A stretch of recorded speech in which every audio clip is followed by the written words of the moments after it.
চলতি পথে দৃষ্টিনন্দন একটা কদবেলের দোকান চোখে পড়ল। এই দোকানে কদবেলগুলোকে শৈল্পিকভাবে সাজিয়ে রাখা হয়েছে। ভিডিওতে দেখতে পাচ্ছেন কিভাবে শিকার ভিতরে এই কদবেলগুলো সাজিয়ে রাখা হয়েছে।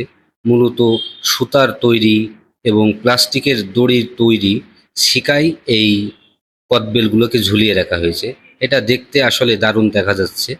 এই দোকানদার একসময় যশোর দড়টানায় কদবেল বিক্রি করতেন। এখন তিনি পুলেরহাট রাজগঞ্জ সড়কের বাগেরহাট বাজার সংলগ্ন একটি জায়গায় এই কদবেল বিক্রি করছেন। তো কদবেল তিনি সরিষার তেল, চিনি এবং লবণ দিয়ে মাখিয়ে বিক্রি করেন। দামও আমার কাছে তুলনামূলক এখানে কম মনে হলো। সবথেকে মজার বিষয় হলো এই দোকানটা দেখতে অনেক সুন্দর লাগতেছে এবং দূর থেকে মানুষ দাঁড়িয়ে দেখে এবং রাস্তায় যাতায়াতে মানুষ তাকিয়ে অবশ্যই দোকানটা দেখবে।